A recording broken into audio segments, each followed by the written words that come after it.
అందరికీ నమస్కారం అండి. ముందుగా అందరికీ దీపావళి శుభాకాంక్షలు. ఈ దీపావళి పర్వదినాన నేనైతే కనకదార పూజ చేసుకున్నానండి. కనకదార పూజ చేసుకోవడానికి ముందుగా పీఠం రెడీ చేసుకొని అమ్మవారిని దాని మీద ప్రతిష్ఠించుకొని తర్వాత ఇంకో పీఠం మీద ఎర్రని వస్త్రాన్ని పరిచి ఆ వస్త్రం మీద 21 పద్మాలు అయితే వేసుకోవాలండి. 21 పద్మాలు ఎందుకంటే కనకదార స్తోత్రంలో 21 స్తోత్రాలు ఉంటాయి కాబట్టి ఒక్కొక్క స్తోత్రానికి ఒక్కొక్క పద్మం లెక్కన ఇలా 21 పద్మాలు వేసుకున్న తర్వాత అమ్మవారికి దీపం ధూపం నైవేద్యం అయితే ఇవ్వాలండి.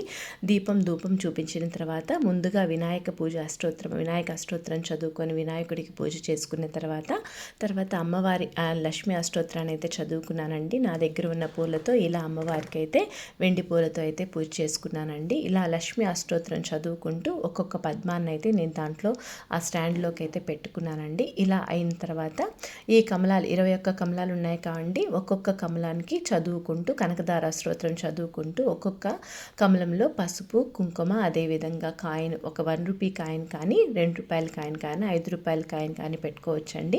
శక్తి ఉంటే బంగారు పూలు కానీ వెండి పూలు కానీ కూడా పెట్టుకోవచ్చు. నేనైతే 5 రూపాయల కాయిన్ పెట్టుకొని చేశానండి. కాయిన్ పెట్టుకున్న తర్వాత కాయిన్ల మీద ప్రతి ఒక్క కమలం మీద పువ్వునైతే పెట్టుకున్నానండి. ఇలా పువ్వు పెట్టుకున్న తర్వాత కనకదార స్తోత్రం చదువుకున్న తర్వాత కొబ్బరికాయ కొట్టుకొని అమ్మవారికి నీరాజనం అయితే సమర్పించానండి. దీపావళి పర్వదినం కదండి, అందుకని అమ్మవారికి నీరాజనం సమర్పించి కర్పూర హారతినిచ్చి ఇలా అయితే పూజనైతే చేసుకున్నానండి. కనకదార పూజ చేసుకోవడం చాలా బాగా అనిపించిందండి పండుగ పూట నాకు. కనకదార స్తోత్రం అసలు ఎందుకు వచ్చింది అంటే ఒకానొక సమయంలో ఆదిశంకరాచార్యులు ఒక పేద బ్రాహ్మణుడి ఇంటికి అయితే వెళ్తాడండి.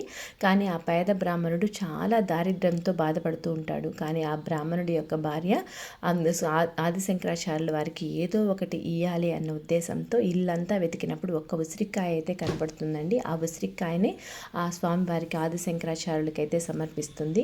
అలా సమర్పించేసరికి ఆమె ఉదారత చూసి ఆమె పేదరికాన్ని తొలగించడానికి లక్ష్మీదేవిని ప్రార్థిస్తూ కనకదార స్తోత్రాన్ని అయితే ఆదిశంకరాచార్యులు అయితే ఆలపించారు. అలా ఆలపించడంలో దాని ఫలితంగా లక్ష్మీదేవి కరుణించి ఆ బ్రాహ్మణుడి ఇంట్లో బంగారు ప్రవాహం కురిపించిందండి.